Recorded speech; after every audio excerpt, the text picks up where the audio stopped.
Hello everybody, welcome back to another election prediction video. This time I'm going to make an updated 2024 election prediction because a lot of polls have been dropping lately. We saw a leak of Biden's internal polls in a previous video I covered on here. So now we're going to get into my actual election prediction currently. So Biden's pretty much struggling everywhere in every single swing state. He's barely hanging on in some very solid blue states from the 2020 election. Overall, I think his campaign it's in a bit of a free fall at this point. So he's just starting to struggle in a lot more states, and we're going to notice a few states that I'm shifting. So there's the safe blue states that I wanted to talk about already, or didn't want to talk about already set up. These ones don't really need a discussion. I want to see an Illinois poll, honestly, because we keep getting polls from New Jersey, and it's showing a closer than expected race. Even though those are two Republican internal polls, the Emerson poll only had Biden up here by 7 or 6 points. So that's something to consider. All right, so we're going to start off with Iowa and Ohio. These are just safe red states.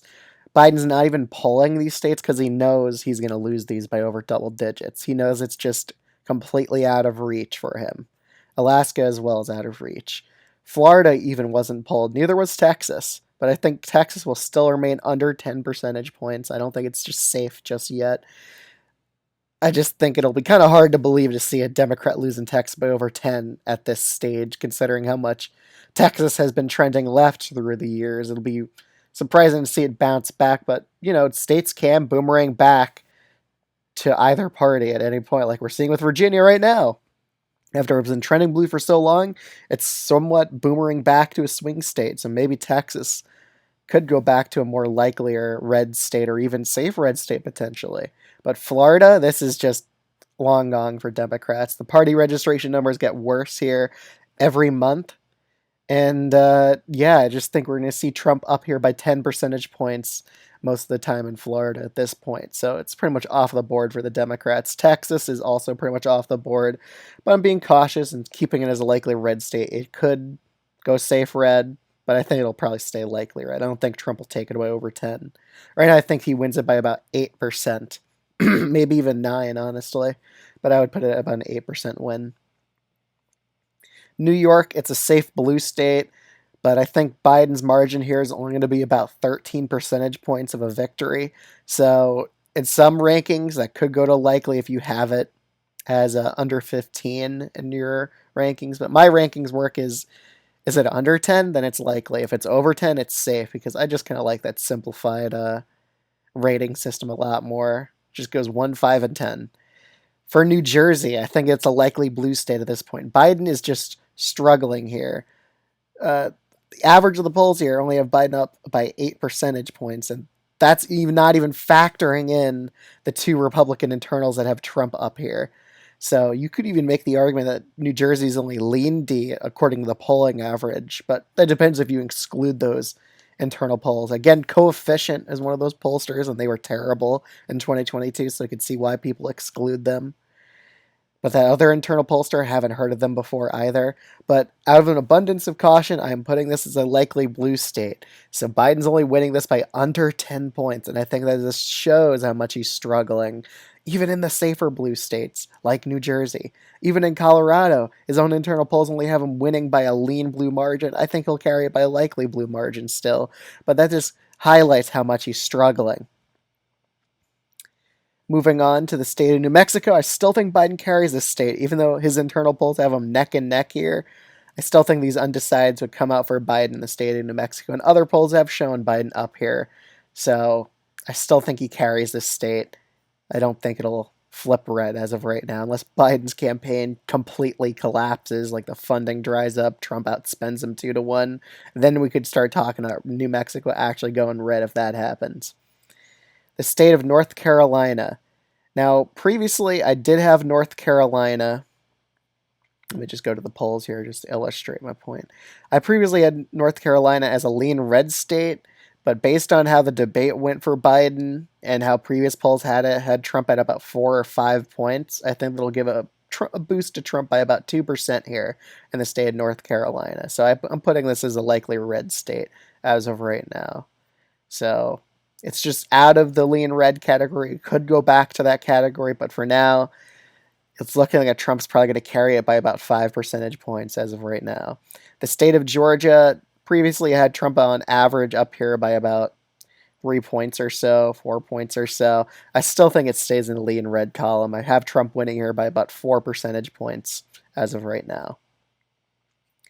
Moving on to Arizona and Nevada. Nevada is just really, really not going good for the Democrats. A recent poll had Trump up here by 10%. Um, Other polls, like the internal polling, had Trump up here by 9. So I don't think Trump's going to win by over 5% in Nevada. It's still like had a very Democratic history in the past. I think a lot of undecideds will end up going for the Democrats here still. In Nevada polling, it's not the most accurate. Sometimes it misses like the Democrats' vote share by a good amount, like we saw in 2022 and 2018. But right now, I have this as a lean red state. I think Trump's pretty favored here. I think he's going to carry these 6 electoral votes. It helps him a little bit winning in Nevada, but it's such a small amount of electoral votes that Biden could still win without it. Arizona, pretty much every poll here has Trump up. The North Star poll is probably a gigantic outlier.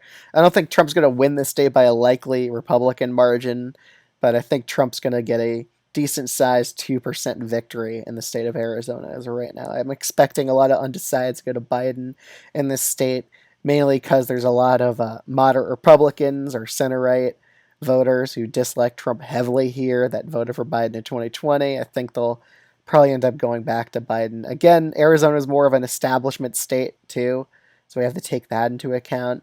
But still, I think Trump's going to end up winning Arizona by about 2 percentage points as of right now because of Biden's pretty much awful debate performance. There's no cutting how awful it was for him. The state of Virginia, every poll here has Virginia's near a tie. Even Biden's own internal polls have it as basically a tie as of right now. But I still think that it's partisan lean in the past. I still think it's a lean blue state after all. I still think Biden would narrowly carry it against Trump. But that shows that he won the state by 10 last time. He's only winning it, in my prediction, probably by about, I would give this state of Virginia to Biden by about 3. Same with New Mexico. It'd probably be about a 4% margin to him. But these are states he won by 11 to 10 points here that are lean blue right now. The state of Maine, it's very competitive. It is a swing state. Recent poll here only had Biden up by 2. Even the post-debate internal poll from the Biden campaign still had Biden up here. So I still think it's a lean blue state overall. Over Maine second, that's off the board. Jared Golden is in for a fight for his life right now, I would say, in that House district. Just because Trump's winning it by over 10, he's going to struggle really, really hard here, which is why he's so vocal that Biden lost the debate and he's being iffy about even voting for Biden now, Jared Golden. So I think he's trying to distance himself from him, and we'll see if that works. I'm thinking he narrowly holds on as of right now, but we'll see what happens. State of New Hampshire. A recent poll here had Trump actually leading here. Race to the White House still didn't update it, but a recent poll had Trump actually leading here by 2 percentage points. So that's kind of interesting. Biden's internal polls even had him down in the state of New Hampshire, but I still think overall that Biden's still going to carry the state by about 2 percentage points. I can't see all those Haley voters that came out against Trump in that Republican primary, considering Trump there, considering that exit poll had pretty much a majority of those Nikki Haley voters going for Biden at the end of the day. So, again, polls in New Hampshire are weird. We saw in 2022 where the Democrats were very underestimated in those polls, and the Senate candidate won by 9 points instead of a 2 point margin like most people were thinking. So, again, New Hampshire's a weird state here. I still think it likes Biden a bit more than Donald Trump, so I still have the state going to Biden, but by only 2 percentage points. Nebraska second, I just think due to the suburban trends, it's still going to end up going for Biden at the end of the day. And I really think that Trump should just focus on the Rust Belt rather than Nebraska second, because it is only one electoral vote. It could prevent Biden from winning outright by forcing a tie in the Electoral College, but how likely is that scenario going to happen? Not likely. So let's go on to the next few states. Minnesota, even Biden's internal polls that had him down everywhere, it still had him leading in Minnesota, but only by a tilt margin. But I'll put this state as a Biden +2 state for now. I think he still carries it against Donald Trump. However, Wisconsin and Pennsylvania, I guess we start with Pennsylvania, and this is just pretty bad news for Biden. The most recent polls here still have Trump leading on average in the state of Pennsylvania by 3 percentage points. Especially after the debate, I think this state is pretty sadly in the Trump camp as of right now. Biden's going to have to really campaign here if he wants to stay as a Democratic nominee. He's going to have to win Pennsylvania because I don't think he's going to win Georgia or North Carolina to make up for those electoral votes. So there's pretty much no path of victory without Pennsylvania for Biden. If Trump loses Pennsylvania, Trump still has paths to victory. He could just win through Wisconsin or Michigan, and he just doesn't even need PA. But I think Pennsylvania is most likely the tipping point state, and that's what Biden's internal polls even suggested. So I think whoever wins PA probably wins the election. But right now, Trump's in a very, very favorable position in the state.